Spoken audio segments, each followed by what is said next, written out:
कितनी बातें करते हैं हम दोनों की इनके सामने। हाँ यशोदा, मैं भी अपने पुत्र को नीलमणि के बारे में सब कुछ बताती हूँ।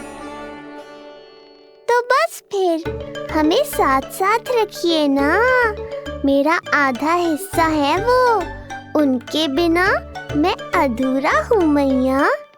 ये दोनों भाई एक दूसरे के बिना अधूरे हैं जीजी, हमें इन दोनों को साथ ही रखना चाहिए।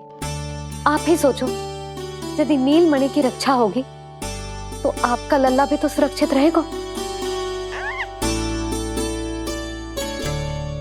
तुम सच कह रही हो यशोदा, हमें इन दोनों को मिलाना चाहिए और साथ में ही रखना चाहिए, सुरक्षित।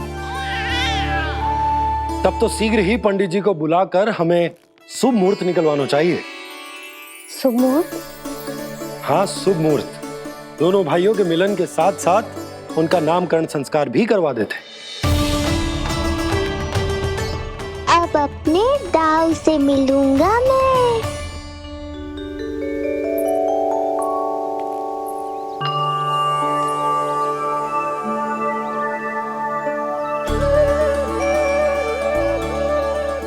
ऋषिवर की दिव्य आभा के कारण ये वातावरण कितना शुद्ध, कितना पवित्र लग रहा है ना।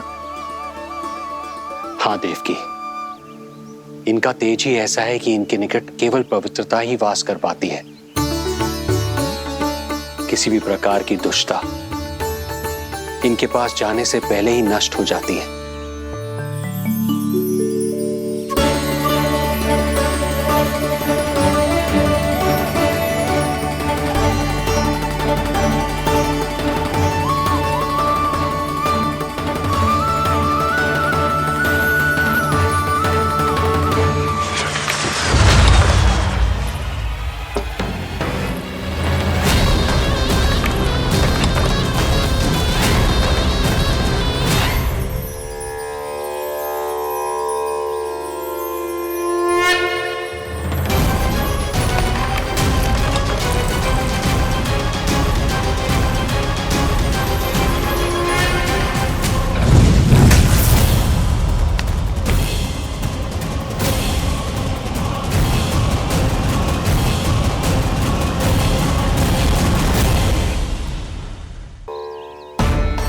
इनका तेज ही ऐसा है कि इनके निकट केवल पवित्रता ही वास कर पाती है।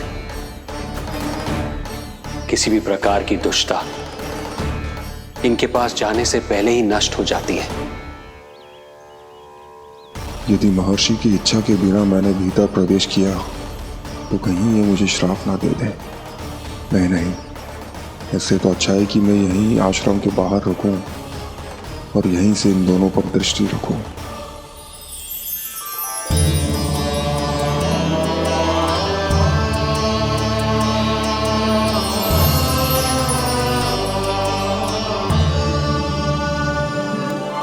आपके आने का आभास हो गया था राजन।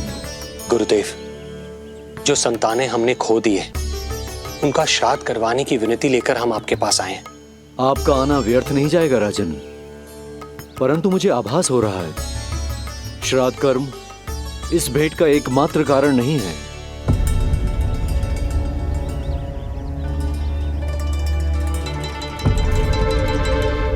आपको उसकी या कंस की चिंता करने की कोई आवश्यकता नहीं है। निश्चिंत होकर बताइए कि आपकी इच्छा क्या है। गुरुदेव, वर्तमान में मेरी प्रथम पत्नी रोहिणी पुत्र सहित गोकुल में निवास कर रही है। हमारे उस पुत्र का और भाभी यशोदा के पुत्र का नामकरण संस्कार करवा दीजिए। बस यही हमारा सौभाग्य होगा। मुझे कुछ सुनाई क्यों नहीं दे रहा है?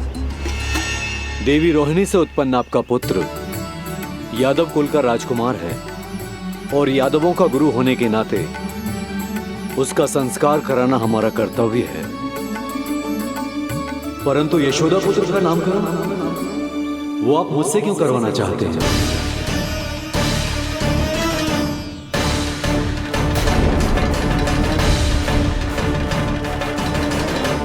गुरुदेव, सत्य ये है कि रुक क्यों गई रानी देव की? आपके मन में जो कुछ है कहिए। ये कैसी दुविधा में फंस गया मैं। यदि मैंने गुरुदेव को यशोदा पुत्र का सत्य बताया तो कंस को भी पता चल जाएगा, और यदि नहीं बताया तो कहीं ऐसा ना हो कि ऋषिवर ही बुरा मान जाए।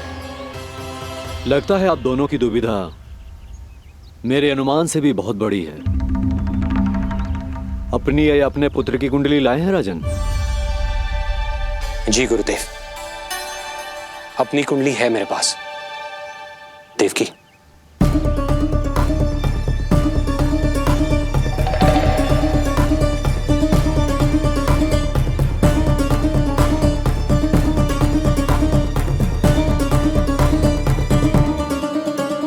जो रहस्य आप नहीं बता पा रहे हैं राजन, वो ये कुंडली बताएगी।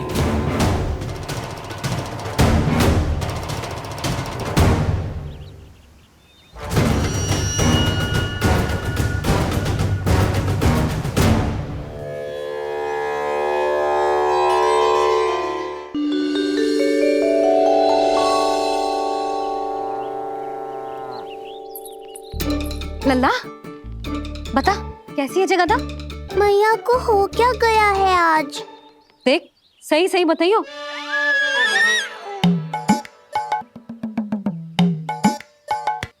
अच्छी है ना? पसंद आएगी ना उसे? हाँ? या फिर जे मोर पंख वाला मुकुट दे दूं? पहली बार मिल रहा है तू, उपहार तो देना चाहिए ना? पर बड़े तो वो है ना मैया, उपहार तो वो देंगे मुझे।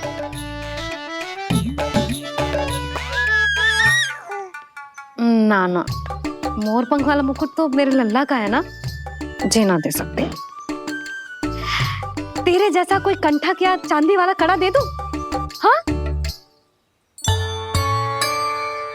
इस मिलन के लिए मुझसे अधिक उतावली तो मैया है।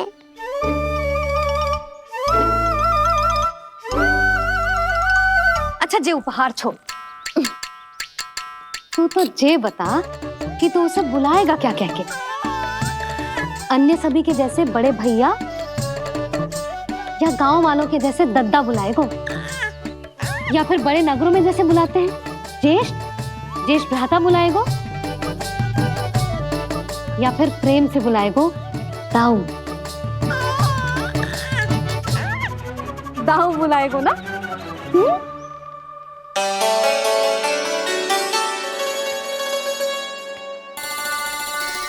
सुनो आपने, हमारे लल्ला ने निर्णय ले लियो, ये अपने भैया को ताऊ कहकर बुलाएगो।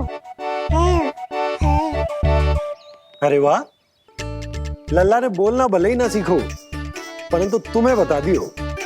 और नहीं तो क्या, लल्ला कुछ कहे ना कहे माँ तो समझ जाती है ना लल्ला?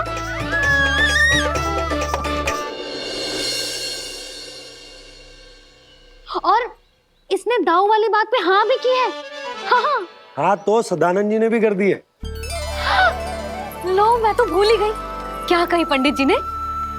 बता तो ना यशोदा, बाहर से आया हूँ, हाथ पैर तो धो लूं। हाँ, ये लो। अब बताओ, कब का मुहूर्त निकालो है?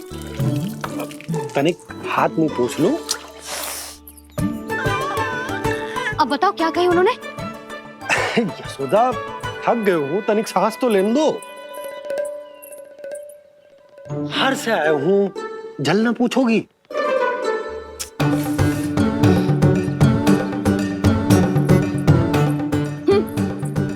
अब बता दो जी।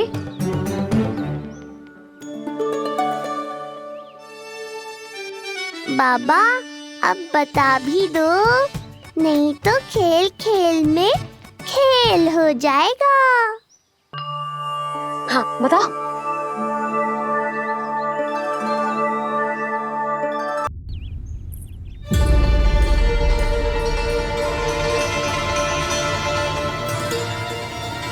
हो क्या रहा है वहां? ये क्या दिया है राजकुमारी ने?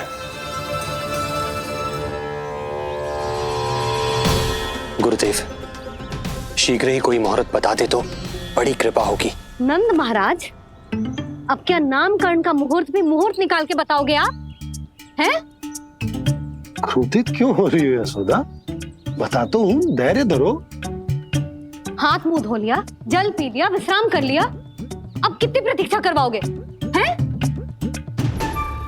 मैं सब समझ रही हूँ, आप जानबूझ के मुझे सताने के लिए ना बता रहे। मैया कितनी भोली है बाबा, आप क्यों सता रहे हो उन्हें? बस बस बस, इतना भावुक होने की आवश्यकता ना है। बता तो, पंडित जी ने बताया है एक बहुत ही शुभ मुहूर्त आने वाले सप्ताह में ये है। और जानते हो जिस शुभ मुहूर्त किस दिन पड़ेगा? जिस दिन हमारा लल्ला पूरे 100 दिन का हो जाएगा। इससे अच्छा मुहूर्त तो हो ही नहीं सकता। धन्यवाद गुरुदेव।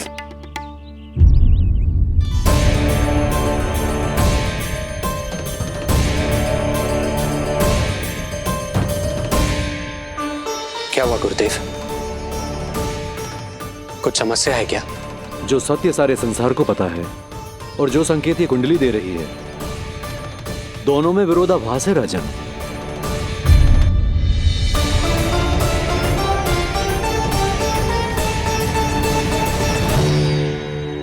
मैंने कहा ना राजन, उसकी चिंता करने की आवश्यकता नहीं है। ये कुंडली मुझसे कह रही है कि आपके भाग्य में केवल पुत्र थे। आपके भाग्य में केवल पुत्र थे, तो पुत्री कैसे हुई? इस कुंडली के अनुसार आपकी दोनों पत्नियों के एक एक पुत्र जीवित हैं।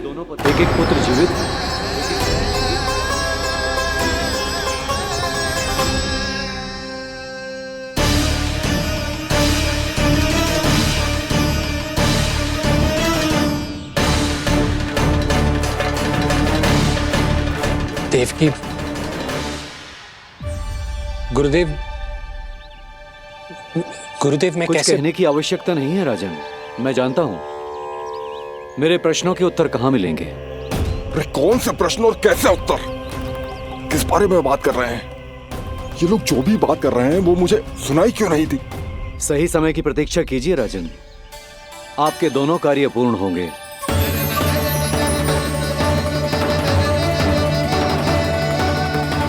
अब आप निश्चिंत होकर जाइए और प्रसन्नता मनाने की तैयारी कीजिए। आपका बहुत बहुत धन्यवाद गुरुदेव। प्रणाम।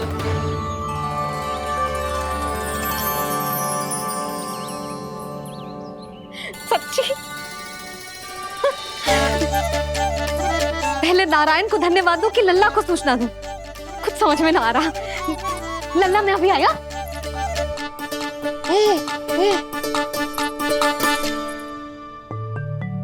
आपका बहुत बहुत धन्यवाद नारायण।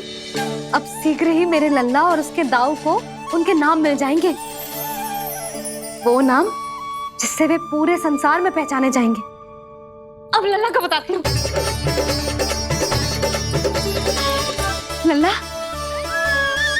तू जैसे ही 100 दिवस का हो जाएगा, तेरा और तेरे दाऊ का नामकरण हो जाएगा। हाँ हाँ,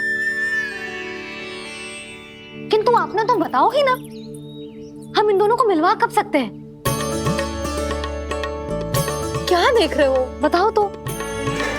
यशोदा, पंडित जी ने कही कि दोनों भाइयों को मिलवाने के लिए कोई मुहूर्त की आवश्यकता ना है, तो हम चाहें तो इन्हें आज भी मिलवा सकते हैं। लल्ला सुनो तूने, तो आज ही अपने दाऊ से मिल सकते है। मैं अभी सारी तैयारियां करती हूँ। भव्य मिलन होगा गोकुल में, भव्य मिलन। कुंडली के अनुसार इन दोनों के 8 पुत्रों में से 2 जीवित बचे हैं। पहला तो रोहिणी पुत्र है, पर दूसरा कौन है? और वो कन्या कौन थी जिसे कंस ने मारा था? वासुदेव की कुंडली में अभी तक पुत्री योग बना ही नहीं है।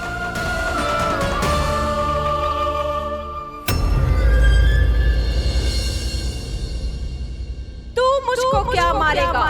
अपनी आयु संभाल, काल तेरा अवतरित रूप है उसका।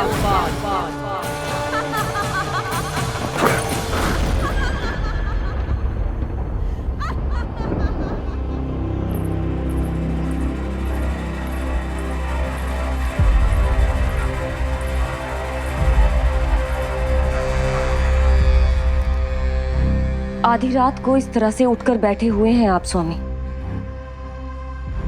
मैं ये तो नहीं जानती कि किस बुरे स्वप्न ने आपकी नींद छीन ली है, परंतु इतना अवश्य जानती हूँ कि जो सूचना ये गुप्तचर लेकर आया है, इसे सुनकर आप रात भर सो नहीं पाएंगे।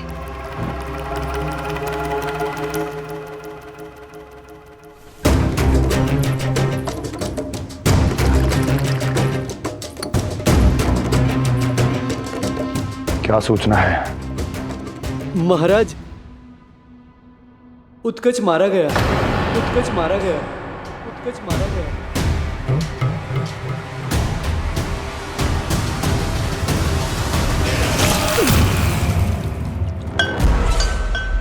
सूद बूद खो गए हो क्या अपनी? जो दिखता ही नहीं उसे मारा कैसे जा सकता है? इसने स्वयं देखा था महाराज। जिस शकट में समाकर शक्तासुर उस बालक को कुचलने वाला था, आपके शत्रु ने उसी शकट को चकनाचूर कर दिया।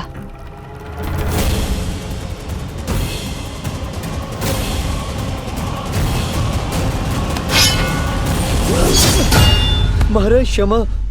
लगता है आपके सैनिक और तलवार दोनों की धार कुंद पड़ गई है महाराज।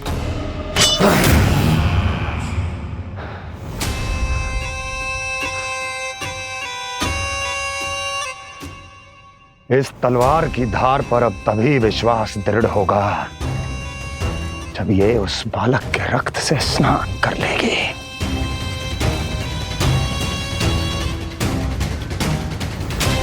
और कैसे? कैसे?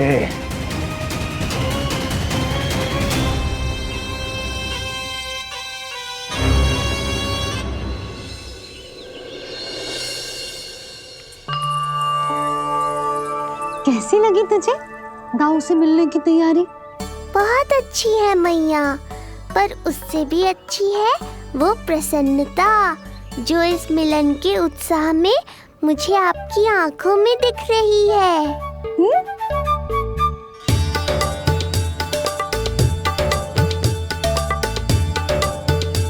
यशोदा, तुमने तो दो भाइयों के मिलन को भी त्योहार बना दिया।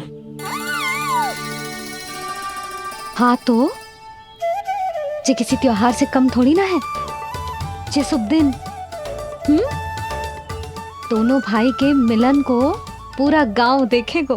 तो फिर अब बड़ी मैया को बुलाओ ना मैया। यशोदा जी, रोहिणी जीजी इतनी प्रतीक्षा क्यों करवा रही है? इतने दिवस से छुपा के रखे हो लल्ला को, अब तो शीघ्रता करनी चाहिए ना, है ना भाभी? प्रतीक्षा अवश्य की है, किंतु फल भी तो मीठा मिलेगा। आती होंगी रोहिणी जीजी।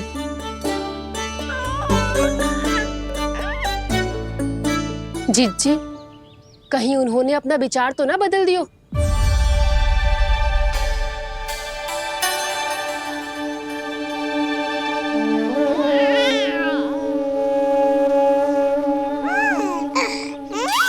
कितनी शीघ्र चिंतित हो जाते हो आप सब। देखो आ रहे हैं वो। लाल छुपा रखने को विवश थी नियति की सताई, भूल के भय माज प्रभु की जग सम्मुख है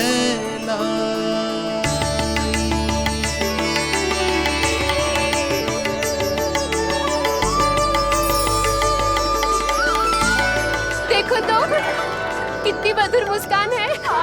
और आंखें कैसी गंभीर और गहरी है। अरे अरे, ये तो हमारी नीलमणि की तरह सुंदर भी है। सही कह रही है तू, और कितना प्यारा भी है, और कितना बलशाली भी लग रहा है ये। तो देखो इसके। हाँ बिल्कुल, लाल लाल टमाटर की तरह।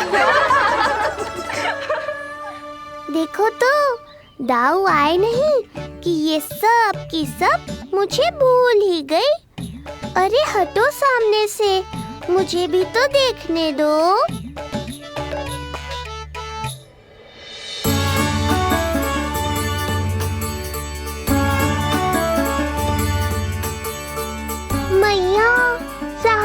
करो ना।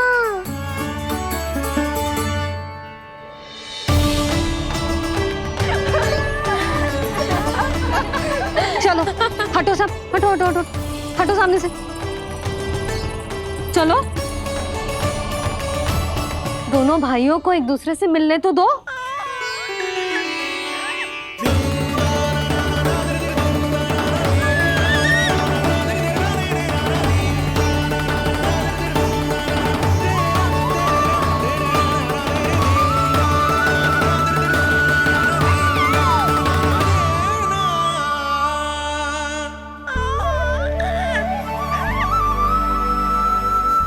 चल नल्ला, चल आजा।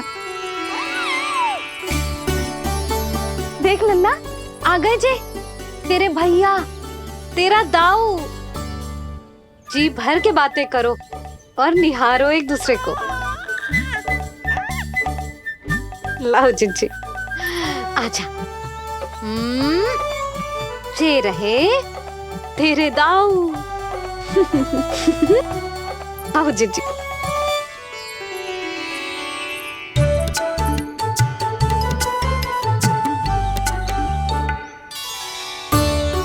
स्वागत है दाऊ। कितनी प्रतीक्षा के बाद अब जाकर आपसे भेंट हुई है।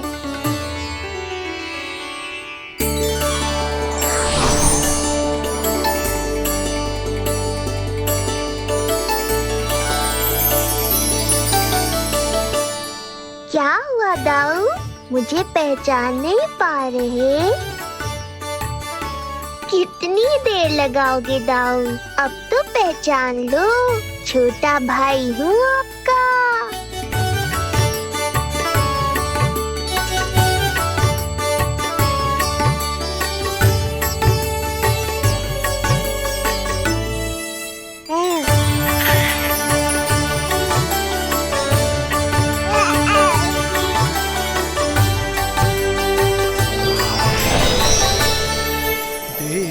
प्रभु को भक्त शेष की आंखें है भर आई, भावुक हरि भी निहारे की अब मिलन की बेल आई।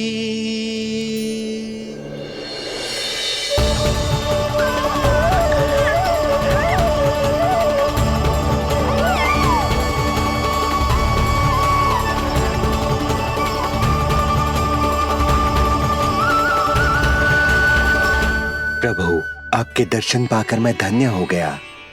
प्रभु नहीं, छोटा भाई पुकारो शेष। ये कैसे संभव है?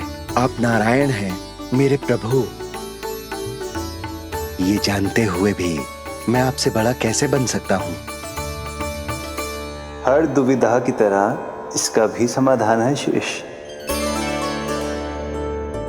अब तो हम एक दूसरे से मिल भी चुके हैं। पृथ्वी पर हमारा सूत्र जुड़ चुका है, इसलिए समय के साथ तुम ये भूल जाओगे कि तुम्हारा ये भाई मेरा ही अवतार है। ये क्या कह रहे हैं प्रभु? वही जो आवश्यक है, नहीं तो तुम नीलमणि के बड़े भाई होने का कर्तव्य कैसे निभाओगे? कैसे डांटोगे मुझे? और बड़े होने के नाते मुझ पर अधिकार कैसे दिखाओगे? पर प्रभु, पर किंतु परंतु ये सब भूल जाओ शेष। आज से इसी क्षण से मैं हूं तुम्हारा छोटा भाई और तुम मेरे ताऊ। मैं हूं तुम्हारा छोटा भाई और तुम मेरे ताऊ।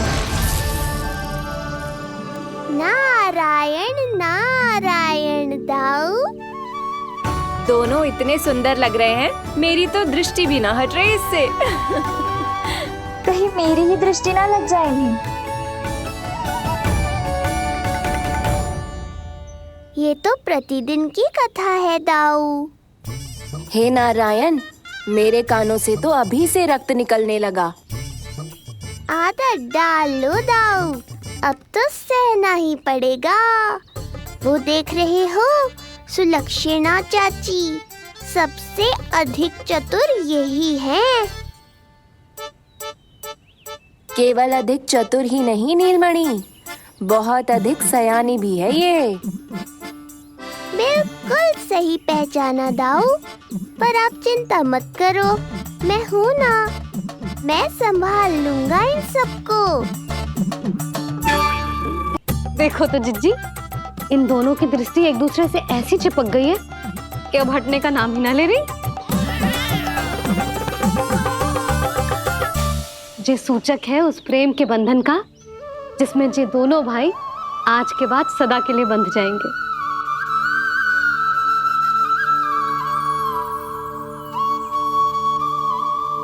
मुझसे भूल हो गई यशोदा, मैंने इन दोनों को पहले ही मिलवा देना चाहिए था।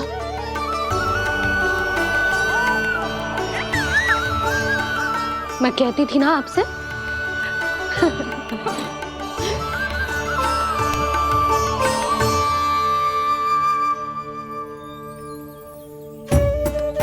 आई मैं।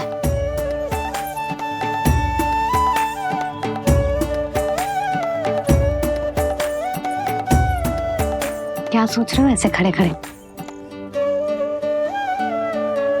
देख रहा हूं दोनों भाइयों का ये मिलन किसी त्योहार से कम थोड़ी ना। सही कहा था तुमने।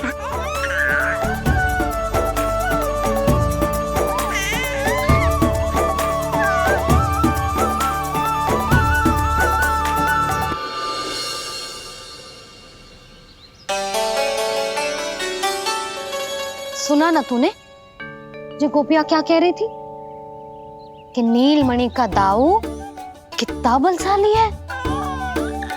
इसका तो यही अर्थ हुआ ना कि नीलमणि अपने दाऊ जितना बलशाली ना है। अब समझा मैया कि आज मुझसे इतना व्यायाम क्यों करवाया जा रहा है।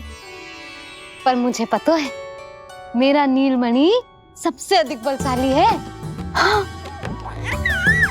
उज्जवल ने कही थी ना, नीलमणि ने यूं उड़ा दिया था काले कौवे को मथुरा की ओर। और उज्जवल ने तो ये भी कही थी कि नीलमणि ने अपने पांव से सकट पे प्रहार भी किया था। कैसे किया था प्रहार?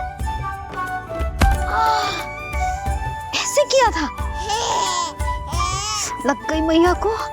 कैसे किया था? फिर से बता कैसे किया था?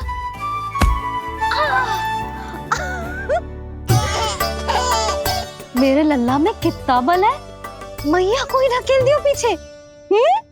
अच्छा ही है कि आप उज्जवल के कहे को गंभीरता से नहीं ले रही, नहीं तो आपका ये रूप मैं कैसे देख पाता मैया। फिर से बता कैसे मारा था? कैसे मारा था?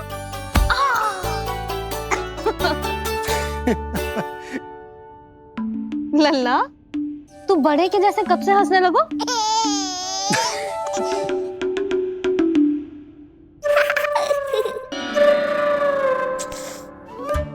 आप यहाँ क्या कर रहे हो? छुप छुप के मैया और लल्ला को खेलते हुए देखने के अतिरिक्त और कोई कार्य ना है आपके पास? कार्य तो है, पर यह अधिकार भी है कि मैं अपनी बड़ी सी पत्नी को अपने छोटे से लल्ला के साथ छोटे बालकों की तरह व्यवहार करते हुए देखूं। अब देख लियो ना, अब जाओ अपना कार्य करो। कार्य तो कर लूंगा, परंतु मेरा पेट मुझसे कह रहा है कि इसे भूख लगी। भूख लग गई? भोजन का समय होगा। अभी लगाती हूँ भोजन।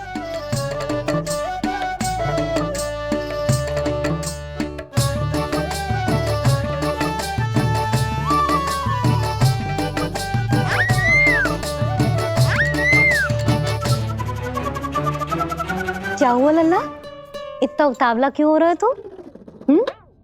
तुझे भी भूख लगी आई है क्या? सच्ची में भूख लगी आई है कि मंद मंद मुस्कुरा के मैया को बांधना चाहता है? तनिक रुक जा, तेरे बाबा को भोजन परोस के यूं गई और यूं आई। मेरा अच्छा लल्ला।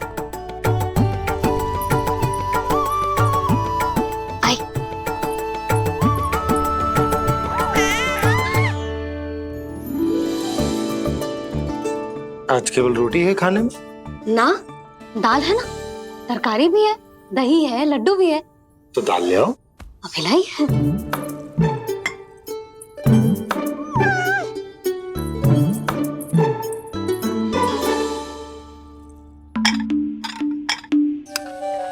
अवश्य भूख ही लगी होगी उसे। यशोदा, दही नहीं दाल। क्षमा करना, भूल हो गई।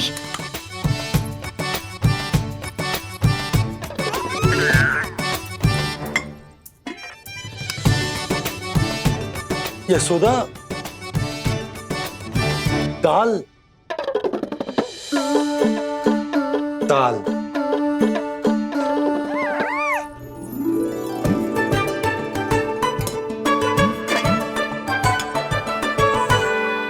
अब ऐसे क्या देख रहे हो? बोला ना भूल हो गई। सब मिला के खा लो, पेट में तो मिलना ही है। थोड़े चावल मिलेंगे? हाँ मिलेंगे, अवश्य मिलेंगे।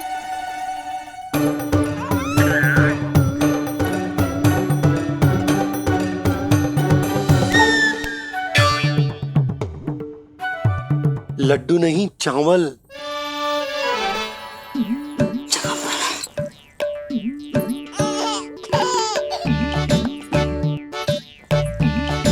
हंस क्या रहे हो जी?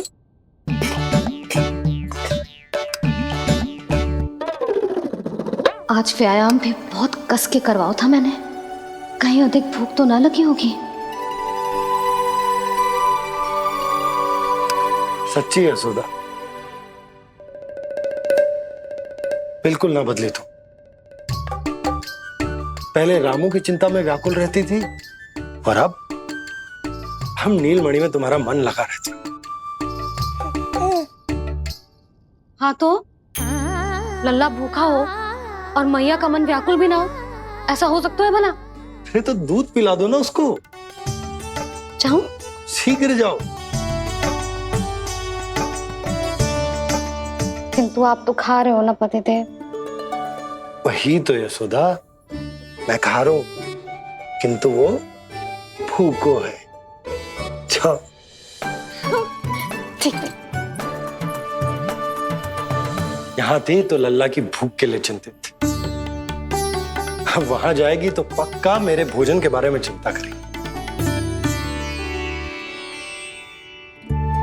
कहीं आधी ही भूख में ना उठ जाए तेरे बाबा, उन्हें कुछ और चाहिए होगा तो। सही कहा था बाबा ने, वहाँ मेरी चिंता थी, यहाँ बाबा की चिंता है। सच्ची मैया, अनोखी हो आप।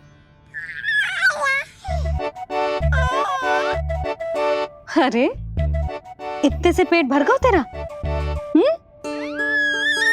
ना, ये वाली मुस्कुराहट तो मत ही दिखा मुझे।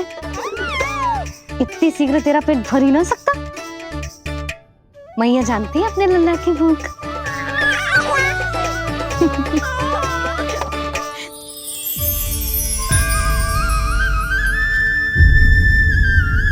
ये क्या है लल्ला? ये क्या था तेरे मुंह में? दिखा दिखा।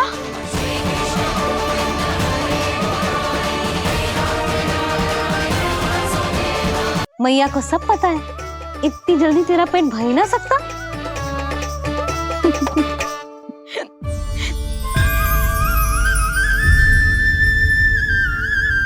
ये क्या है लल्ला? ये क्या था तेरे मुंह में? दिखा। ओहो, मैं तो भूल ही गया था कि मेरे भीतर ही तो सारी सृष्टि समाई हुई है। मैया ने उसकी झलक देख ली, अब क्या होगा? क्या होगा यशोदा? सुनो जी, हमारे लल्ला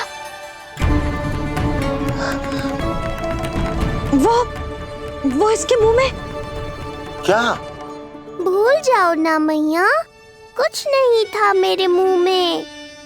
लल्ला मुंह खोल के बाबा को दिखा। अरे क्या देख रही है उसके मुंह में? अवश्य ही मेरा दृष्टि भ्रम होगा, किंतु ऐसा भ्रम। बताओ ना यशोदा, या फिर मुहूर्त शीघ्र ना बताने की बात का प्रतिशोध ले रही हो तुम? ना ना, ऐसी बात ना है। तो फिर बताओ ना क्या बात है? हा? मैंने लल्ला के मुंह में कुछ देखो। क्या देखो? अब फंस गया मैं। मैया बाबा को सब कुछ बता देंगी और राय का पहाड़ बन जाएगा। फिर कैसे संभालूंगा इन दोनों को? ऐसे लगो जैसे जैसे जैसे पूरा का पूरा ब्रह्मांड। ब्रह्मांड लल्ला के मुंह में? अच्छा, तुम मेरा मुंह देखो।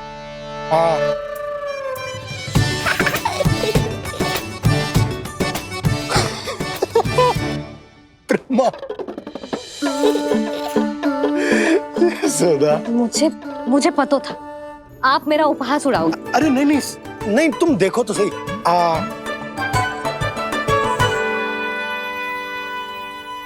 ब्रह्मांड ना सही, गोकुल तो दिखना चाहिए। अरे गोकुल को राजा हूं मैं, है कि ना? है? देखो, अरे देखो। धन्यवाद बाबा, आपने इस बात को गंभीरता से नहीं लिया, इसलिए अब मैया भी नहीं लेंगी। आज तो बचा लिया आपने। आज के बाद ना आपको कुछ बताऊंगी ही ना। आप जाओ, नामकरण उत्सव की तैयारी करो।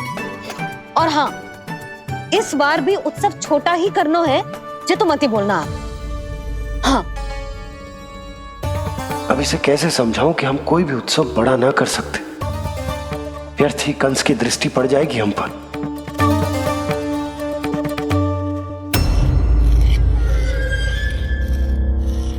लगता है आपके सैनिक और तलवार दोनों की धार कुंद पड़ गई है महाराज। महाराज, मुझे भय था कि कहीं ऋषि गर्ग मुझे श्राप ना दे दे।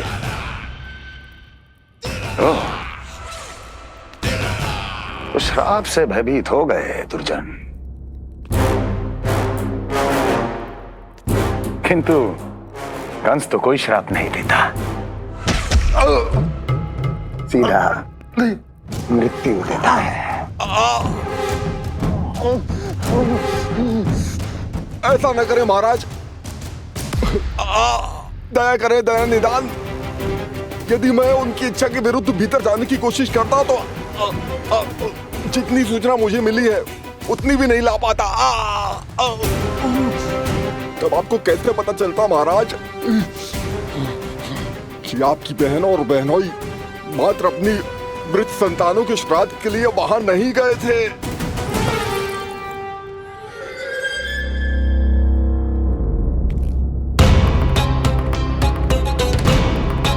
आगे बोलो। पूरी तरह तो नहीं सुन पाया महाराज, किंतु मैंने स्वयं अपने नेत्रों से देखा है महाराज। राजकुमारी देवकी ने ऋषि गर्ग के हाथ में कुछ दिया था।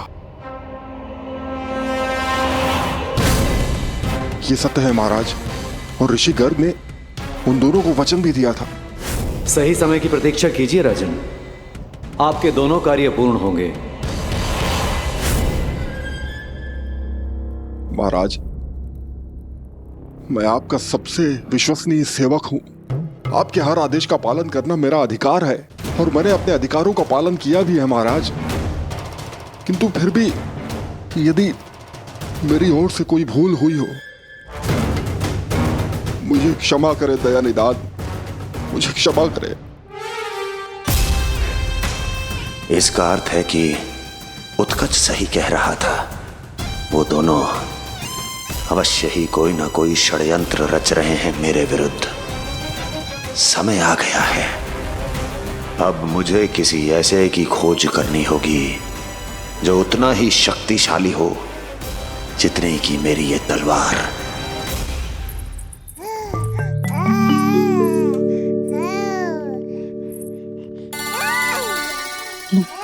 अभी से पुकारने लगो जी, अभी तो आई हूँ रसोई में।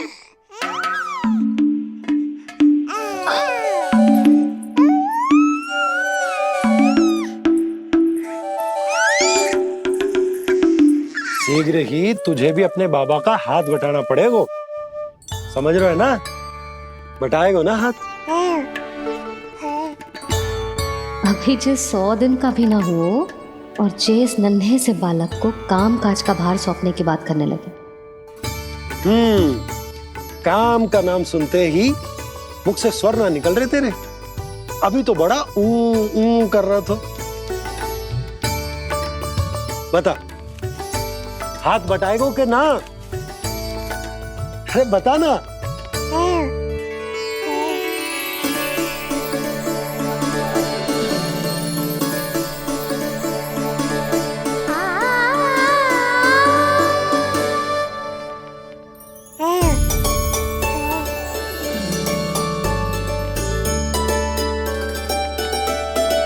कल तू पूरा 100 दिन को हो जाएगा लल्ला।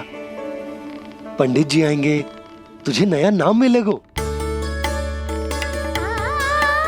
देखो तो मन में तो इनके भी कितना उत्साह भरो है, बस दृष्टि में मैं ही आती हूँ।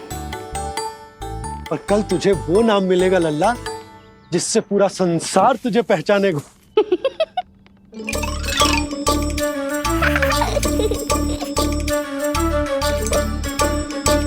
अब लल्ला, कितना कार्य शेष है और तूने मुझे बातों में लगा लियो। मुझे क्यों फंसा रहे हो बाबा? छुपाने की कोई आवश्यकता ना है। जितनी उत्साहित मैं हूँ उतने ही उत्साहित आप भी हो इसके नामकरण को लेके, पता है मुझे। लल्ला के नामकरण पे उसके बाबा उत्साहित ना होंगे? बिल्कुल होंगे, इसीलिए तो कह रही हूँ अपना उत्साह बांटो अपने लल्ला के साथ। मैं अभी आई। अच्छा, ऐसे तो तुम लल्ला को छोड़ के कहीं ना जाती। अभी कहाँ चली? रोहिणी जिज्जी के पास, और कहाँ? लल्ला और उसके दाऊ के नामकरण की तैयारी करनी है कि ना? कितने लोगों को आमंत्रित करना है, कितने प्रकार की मिठाइयां बनानी है, ढोल वाले को कितने बजे का समय देना है, ये सब सुनिश्चित करना है ना, ताकि ये उत्सव गोकुल का सबसे बड़ा उत्सव हो। अरे सूची देनी है जिज्जी को।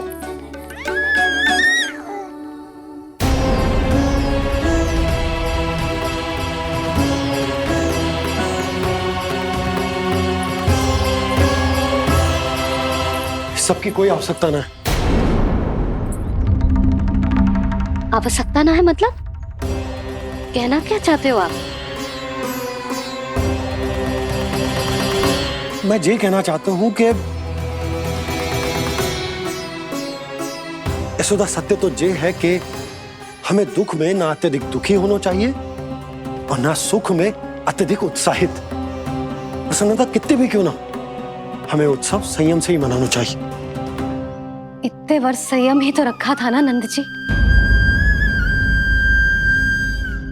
ये समय संयम का ना आनंद से बावले हो जाने का है। यशोदा, हम आयोजन छोटा ही करेंगे। मैं कुछ सोच समझ कर ही तो कह रहा हूँ। पर क्यों? मुझे भी तो समझाओ। हर बात समझाने की ना होती है यशोदा। अच्छा, पति पत्नी में भेद हो तो है? ठीक, मैं कोई भेद ना रखूं। जो भी अब तक मैंने तुम्हें ना बताया है वो सब बताऊं। ओहो, क्या कर रहे हो बाबा? कंस के बारे में कुछ बता मत देना मैया को। वो मंगला है ना, उसने आज शाम को ही बछड़ा दियो और भाद्रपद का मास लगभग बीतने को ही है, तो धीरे धीरे शरद ऋतु आ जाएगी, दूध की हानि भी कम हो जाएगी। हाँ? और वो सरजू है ना, उसको बैद जी ने पूरे पखवाड़े का विश्राम के लिए कहा है। क्यों? क्योंकि वो ठाट से गिर गए थे और गिरते समय उसे भीतरी चोट लग गई थी। अरे बस बस बस, ये सब मुझे क्यों बता रहे हो? इसका नामकरण से क्या संबंध? तुम्ही ने तो कही ना कि पति पत्नी के बीच में कोई भेद ना होता। तो मुझे जो भी बात पता है मैं तुम्हें बताऊंगा।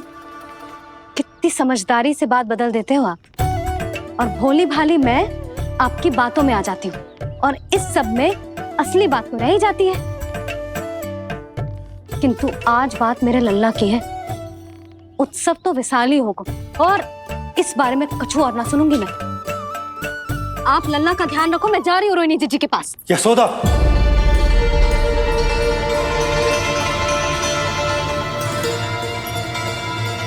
बात केवल सुनने की ना होती, उसे समझना भी पड़ता है।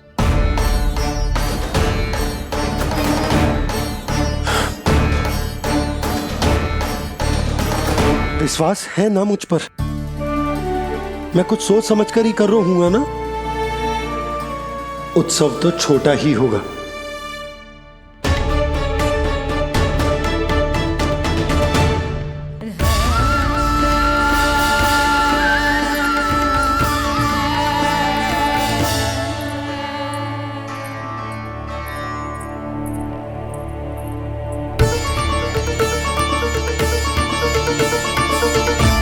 क्षमा करना लल्ला, तेरी मैया को डांटना पड़ गया। आपको मेरी सुरक्षा की चिंता है बाबा, समझता हूँ मैं, इसलिए आपने ये निर्णय लिया है। समझ में नहीं आता, कब कौन सा निर्णय क्यों लेते हैं आप? यदि कंस को समझना इतना आसान होता तो कंस नहीं होता। ये नया सिंहासन उसके लिए है जो मेरा विश्वास पात्र बनेगा। मेरे दाहिने हाथ की तरह मेरे मन के सबसे निकट होगा वो। मंत्री परिषद में विशेष स्थान की प्राप्ति होगी। मेरे बाद पूरे राज्य के लिए उसी का वचन होगा। शासन। किंतु ये अधिकार केवल उसे प्राप्त होगा जो मेरी परीक्षा में उत्तीर्ण होगा। मेरा सबसे महत्वपूर्ण कार्य करेगा वो। इसलिए जाओ,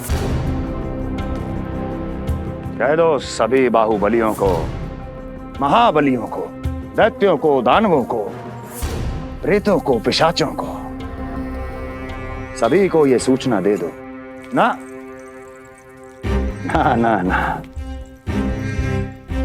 सूचना नहीं, चुनौती दो कि यदि साहस है तो आए, मेरी परीक्षा में उत्तीर्ण हो और इस सिंहासन पर बैठने का अधिकार प्राप्त कर ले। जाओ। और हां, ये अवश्य कहना कि केवल वही आए जिनके हृदय में साहस का ज्वालामुखी धधकता हो, जिनकी तलवारें पर्वतों का सीना चीरने को व्याकुल हो, जिनकी संकल्प शक्ति इतनी दृढ़ हो कि मृत्यु से टक्कर ले लें। कायर नहीं चाहिए मुझे। जाओ। महाराज, आप जिसे भी ये विशेष पद देंगे, भविष्य में यदि वही हमारे शीश पर बैठ गया तो क्या करेंगे आप? पहले ऐसा कोई योद्धा सामने तो आए अस्ति, जो उस विष्णु के अवतार का संहार कर सके।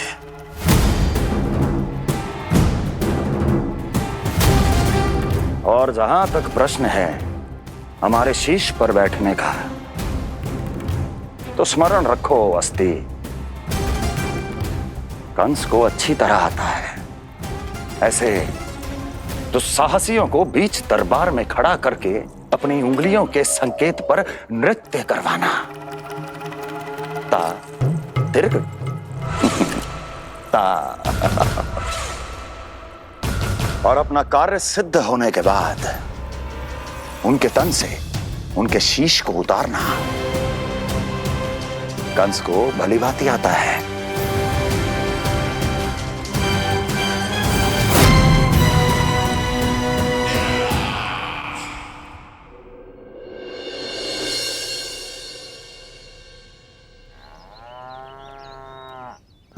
पूरे 100 दिन का होगा हुआ तो लल्ला, कम से कम 100 व्यक्ति तो आने चाहिए थे ना तेरे और तेरे दाऊ के नामकरण में।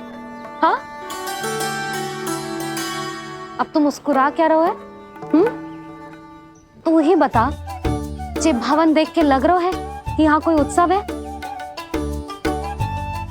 बिना अतिथियों के कैसा उत्सव और कैसा आनंद, तू ही बता। पर मैं करूं भी तो क्या? पता है लल्ला, मुझे तो लग रहा है तेरे बाबा ना कंजूस होगा है। नहीं तो भला और क्या समस्या हो सकती है उन्हें बड़े आयोजन से? अरे गोकुल के राजा का लल्ला है तू, राजकुमार। यदि तेरा आयोजन बड़ा ना होगो तो भला किसका होगो?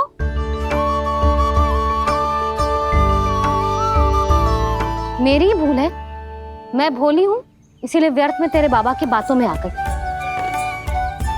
मैं भोली हूं ना, व्यर्थ में उनका कहा मान गई।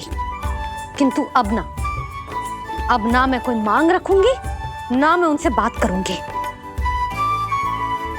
और कहे देती हूँ लल्ला, सावधान जो इस बार तू बीच में आया तो। हाँ नहीं तो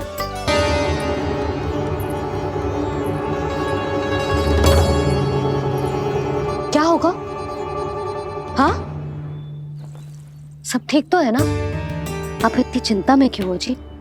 कोई बुरी सूचना तो ना मिली? अब जे मत ही कहना कि जे भी मुझसे छुपाना पड़ेगा।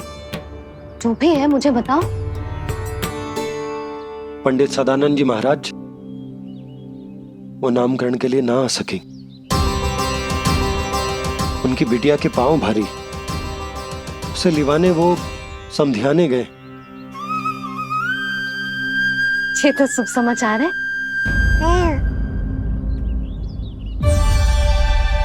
किंतु मेरे लल्ला का नामकरण अब वो सही मुहूर्त पे कैसे होगा? वही तो समझ ना आ रहा। ऐसे मन छोटा करने की आवश्यकता नहीं है मैया बाबा। आप दोनों तो स्वागत की तैयारी करो, आ रहे हैं वो।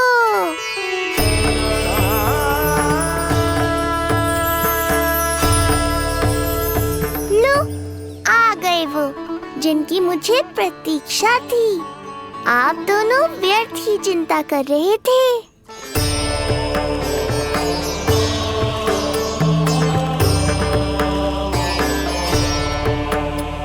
अब कौन करेगा मेरे लल्ला का नामकरण? ऋषि गर्ग, नंदराज, रानी भाभी, महान ऋषि गर्ग हमारे गांव में पधारे हैं।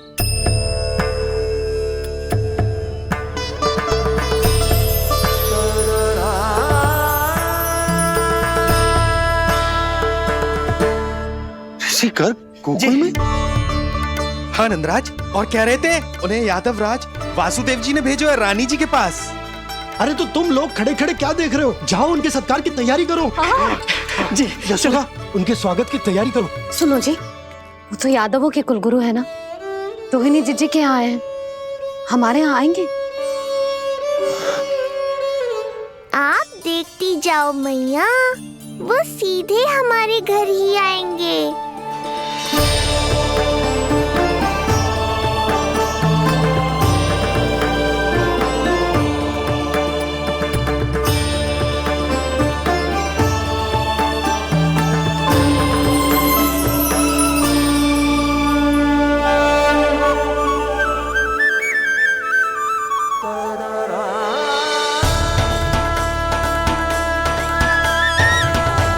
ये क्या हो रहा है मुझे? मैं उस भवन की ओर क्यों बढ़ा जा रहा हूँ? क्योंकि आपके यहाँ आने से ही मेरी मैया बाबा की चिंता समाप्त होगी ऋषिवर। ये बात तो मैं न जानता, परंतु मुझे जाकर उनको स्वागत करना चाहिए।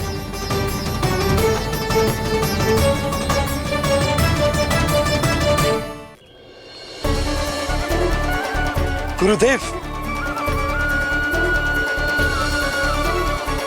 कल्याण हो। भगवान श्री नारायण के महान भक्त आज हमारे गांव में पधारे। हमारा जीवन सफल है गया आज। वो भवन आपका है नंदराज? आपके शुभ चरण पड़ेंगे तो हमारा जय भवन पवित्र हो जाएगा। इतने बड़ी ऋषि अगर हमारे घर पधारेंगे तो हमारे तो भाग्य ही संवर जाएंगे। मैया आपके दर्शन को तरस रही है ऋषिवर, संकोच मत कीजिए, अब आ भी जाइए। पधारिए गुरुजी। न जाने क्यों मेरे पांव अपने आप ही आपकी भवन की तरफ जाने को व्याकुल है नंदराज। पधारिए गुरुदेव, आइए।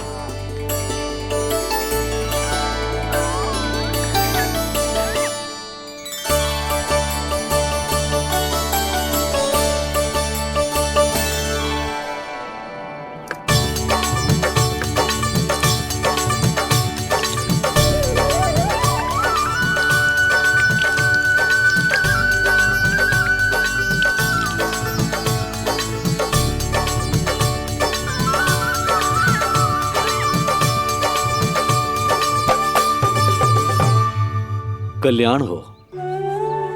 पधारिए।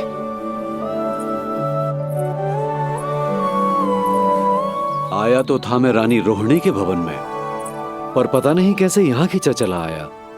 विराजिए गुरुदेव। महाराज, आप इसे भी रोहिणी जिज्जी का ही घर समझिए। मैं अब भी बुलाकर लाती हूँ।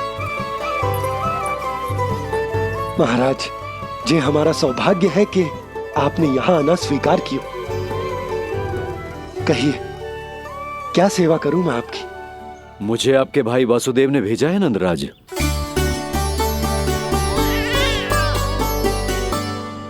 प्रणाम गुरुदेव। स्वामी जी ने आपसे इतनी दूर आने का आग्रह किया है। अवश्य ही कोई बड़ा कारण होगा। कारण तो है, आपके पुत्र का नामकरण करने आया हूं मैं यहाँ।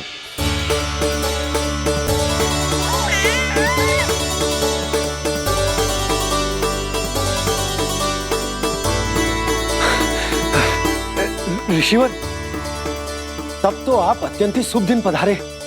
आज का ही मुहूर्त निकलो है भाभी के लल्ला और हमारे लल्ला के नामकरण के लिए। परंतु पंडित जी गांव से बाहर हैं, इसीलिए आप। अब तो आप यहाँ आ गए हो, आप हमारे भी लल्ला का नामकरण कर दो ना। पुत्री, ये क्या कह रही हो तुम?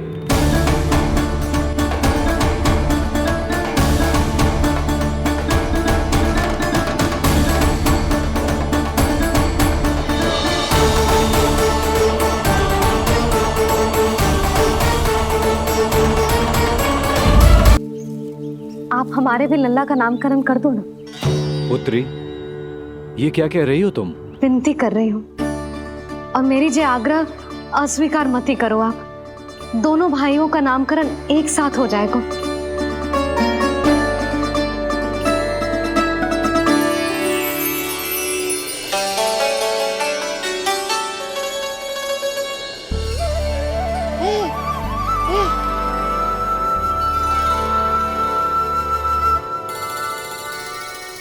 कितने प्यारे और निर्दोष बालक हैं।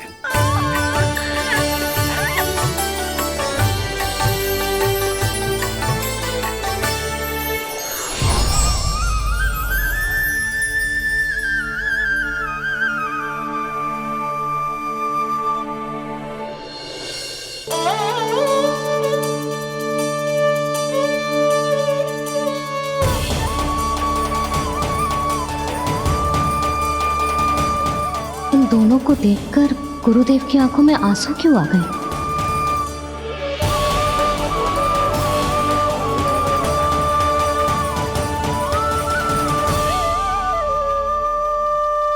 ये क्या कर रहे हैं ऋषिवर?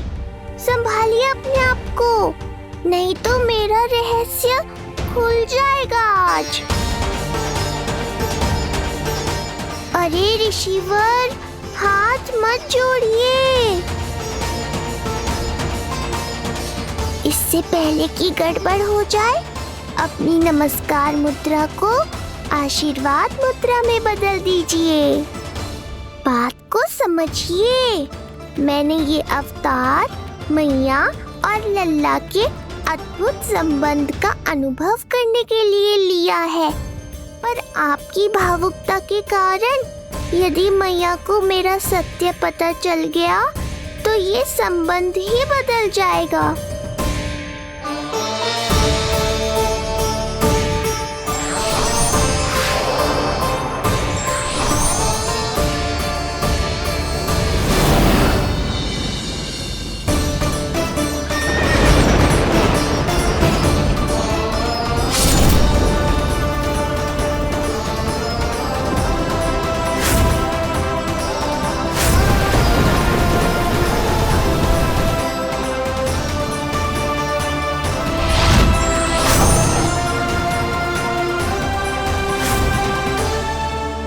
अब आप सब कुछ जान चुके हैं ऋषिवर, इसलिए अब मेरे सामने हाथ जोड़कर मेरे सत्य को उजागर मत कीजिए।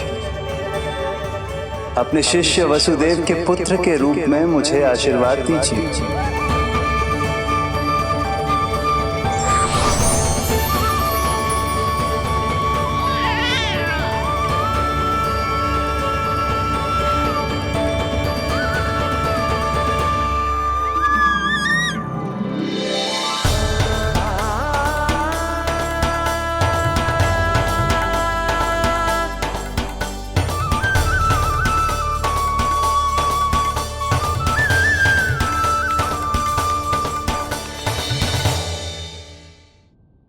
ऋषिवर, आप मौन क्यों हैं?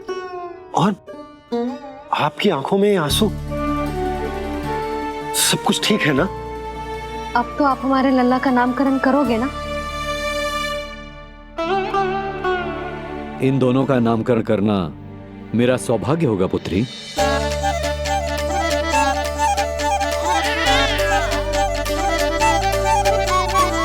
परंतु ये गोपनीय रूप से करना होगा।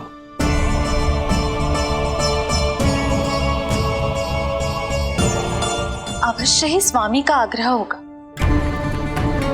ताकि कंस की बुरी दृष्टि हमारे पुत्र पर ना पड़े। ये तो बहुत महान ऋषि हैं, इन्हें कंस के अत्याचारों के बारे में अवश्य पता होगा। अपनी संतान का नामकरण संस्कार करना एक मां के लिए उत्सव से कम नहीं होता है, पर यह छुपकर करना होगा। आप दोनों को स्वीकार तो है ना? जैसी आपकी आज्ञा गुरुदेव। स्वीकार है गुरुदेव। तो फिर कहाँ करना है हमें नामकरण का प्रबंध? गुरुदेव, मंदिर सही रहेगा?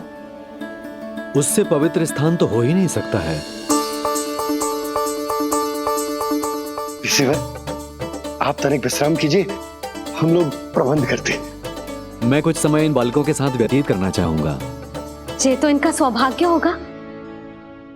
हमें आज्ञा दीजिए।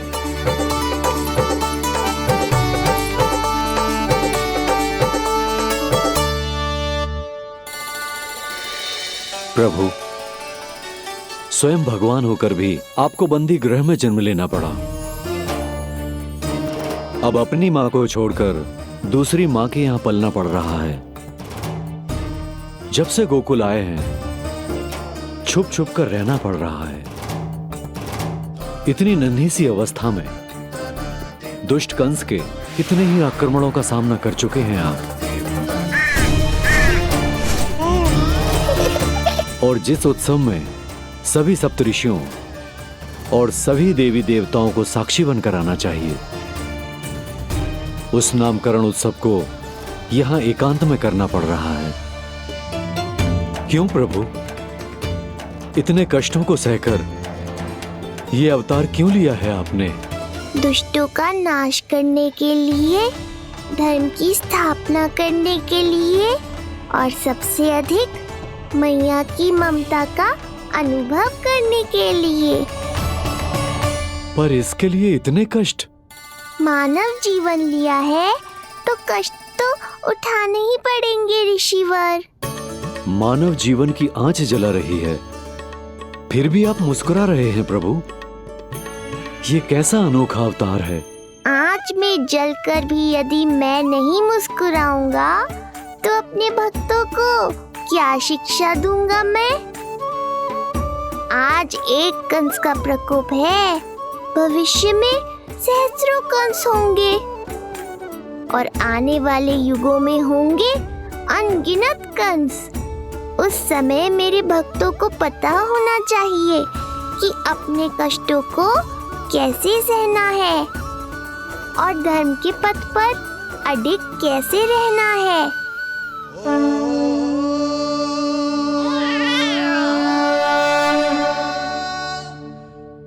आप धन्य हैं प्रभु। देखा अस्ति, जब सिंह दहाड़ता है तो वन के सभी जीव जंतु इकट्ठे हो ही जाते हैं। वो सब जो मेरा विश्वास पात्र होने का अधिकार और ये सिंहासन पाना चाहते हैं, सामने आए। बुद्धि के बिना बल अपंग होता है महाराज, और मेरे पास बुद्धि और बल दोनों हैं। आप केवल आदेश दीजिए किसका संहार करना है।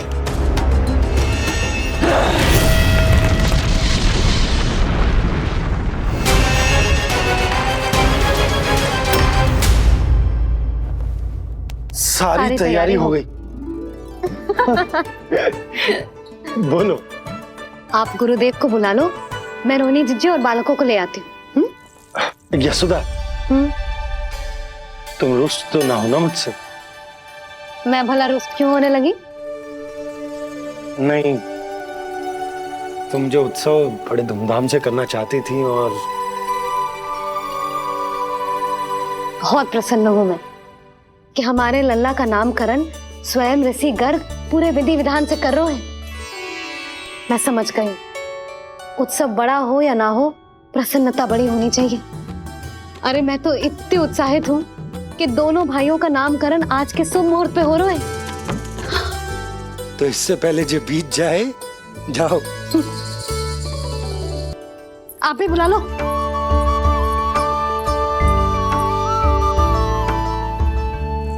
यहाँ सब के सब एक से बढ़कर एक है, तो फिर अपने कार्य के लिए किसका चुनाव सबसे पहले करूं? मेरा सामर्थ्य तो आपने अभी तक देखा ही नहीं महाराज। चुटकी बजाकर शत्रुओं का विनाश कर सकता हूं मैं।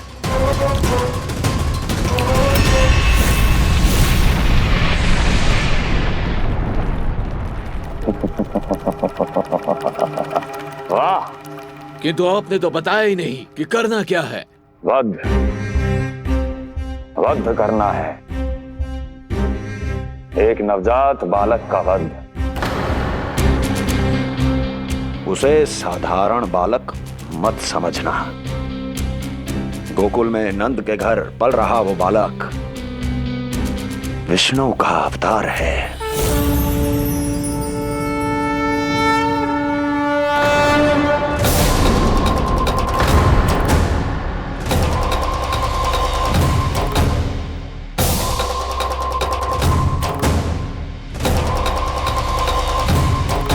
क्या हुआ? इतना सन्नाटा क्यों छा गया?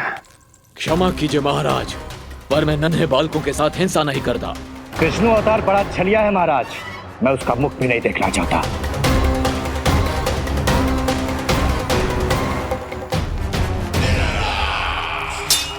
जाने दो इन्हें। वैसे भी इस सिंहासन के लिए मुझे कायरों की कोई आवश्यकता नहीं। जाने दो।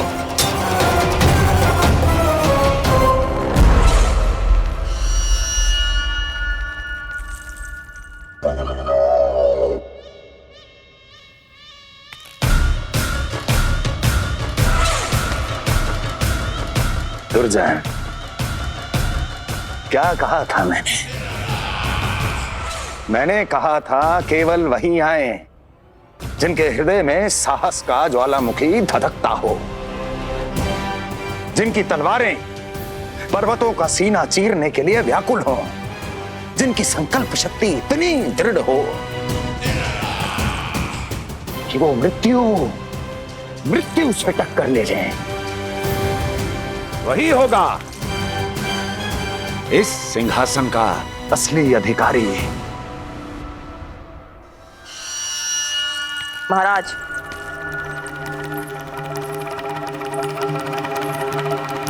ना तो आपके दिए इस सम्मान का कोई मूल्य रह गया है और ना ही आपके भय का।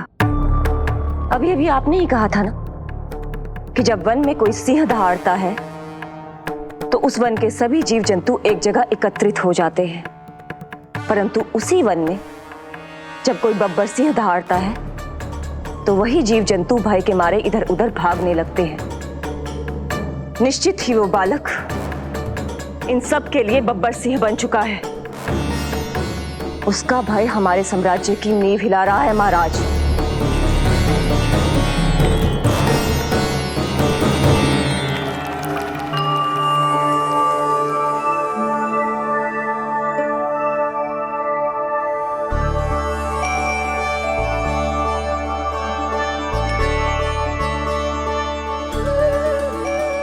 हे नारायण, मेरा मार्गदर्शन कीजिए। हे मां सरस्वती, मुझे आशीर्वाद दीजिए ताकि मैं दोनों बालकों के लिए सर्वोत्तम नामों का चुनाव कर पाऊं।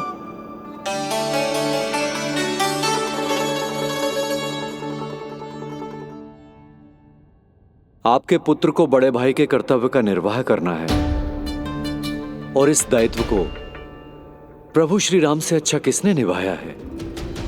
जैसा अटूट संबंध उनका अपने भाइयों के साथ था, मैं श्री नारायण से प्रार्थना करता हूं कि वैसा ही प्रेमपूर्ण संबंध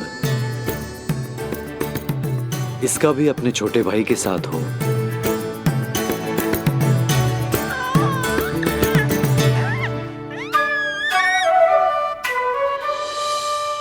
इसीलिए इसका नाम राम हो, इसीलिए इसका नाम राम, इसीलिए इसका नाम राम।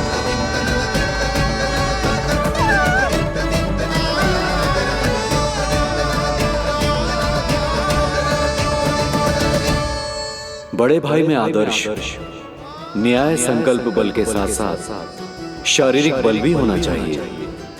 मैं देख पा रहा हूं ये बालक इन सब बलों के लिए जाना जाएगा। इसलिए जो नाम इसके व्यक्तित्व के लिए सबसे उचित है वो है बलराम, बलराम, बलराम।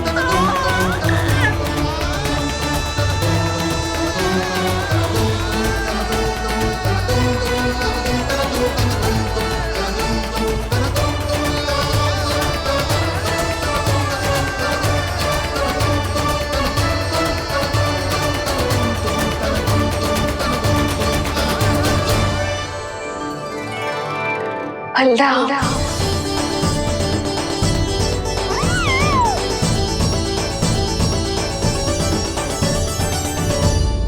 तो फिर उसका नाम बल राम रखना। कैसा अद्भुत संयोग है रिसीवर। जब इसके जन्म की सूचना देने मैं वसुदेव भैया के पास मथुरा गया था, तब उन्होंने भी यही नाम रखा था, बलराम। ये संयोग नहीं, नारायण की इच्छा है नंदराज। बलराम से अधिक उपयुक्त नाम इस बलराम के लिए कुछ और हो ही नहीं सकता है। पर मैं तो दाऊ कहकर ही बुलाऊंगा इन्हें, बलदाऊ।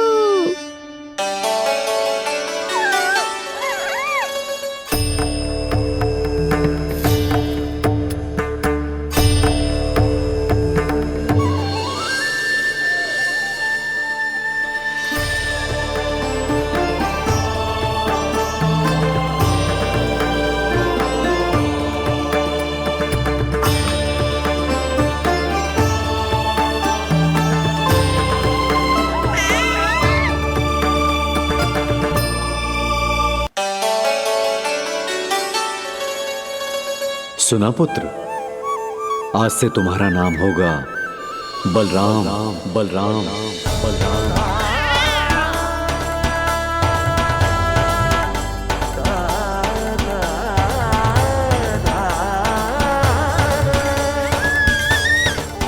गुरुदेव, कितना अद्भुत नाम दिया है आपने इसे। अब मेरे लल्ला को भी ऐसा ही कोई उत्तम सा नाम दे दो।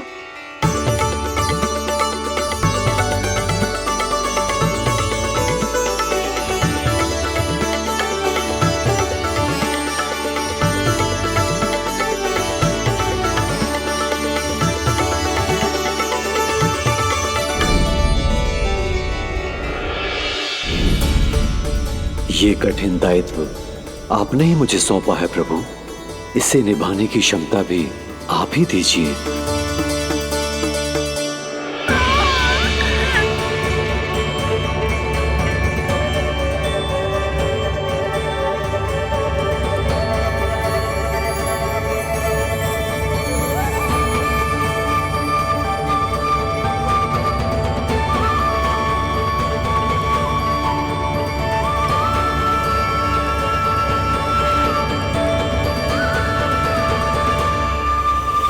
कृष्ण कृष्ण कृष्ण कृष्ण कृष्ण कृष्ण कृष्ण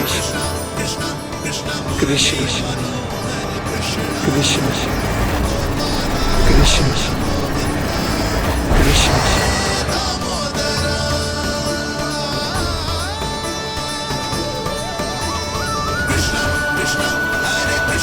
कृष्ण। कृष्ण मुरली मनोहर कृष्ण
कृष्ण कोई साधारण शब्द नहीं है। ये अनेक विशेषताओं से भरा हुआ है। क बना है कमलकांत से, अर्थात वो जो श्रीपति विष्णु जैसा हो।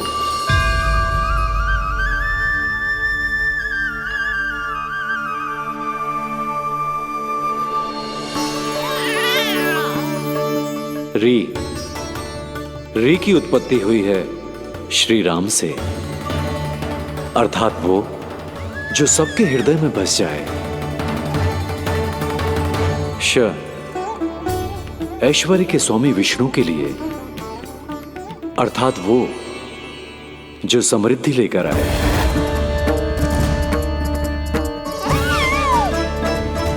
और ना है नरसिंह के लिए, अर्थात वो जो रक्षा करे। और अंत में आकार की मात्रा सूचक है अग्निदेव का, अर्थात वो जो स्वयं तप कर सबको पवित्र कर दे।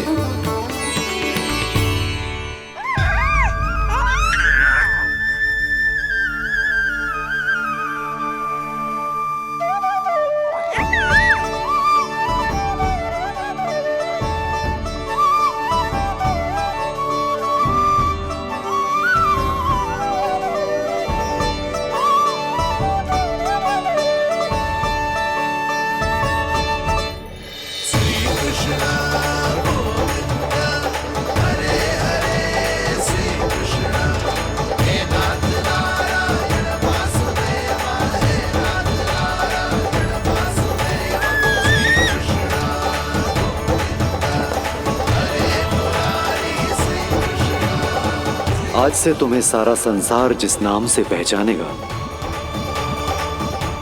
वो नाम है कृष्ण। वो नाम है कृष्ण। वो नाम है कृष्ण। वो नाम है कृष्ण। कृष्ण कृष्ण कृष्ण कृष्ण कृष्ण कृष्ण कृष्ण कृष्ण कृष्ण कृष्ण कृष्ण कृष्ण कृष्ण।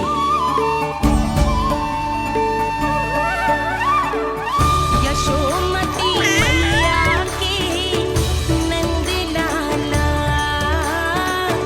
यशोमती मैया की नंद लाला। असुरी कार्य करने वालों के लिए कृष्ण नाम का अर्थ एक और भी होगा। वो घनी अंधेरी रात जिसमें इसने जन्म लिया, पर इससे जो प्रेम करते हैं उन सभी के लिए कृष्ण नाम का अर्थ होगा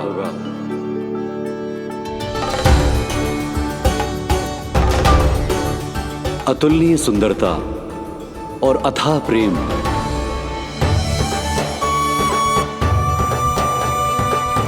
इन दोनों विशेषताओं का साक्षात स्वरूप होगा ये कृष्ण।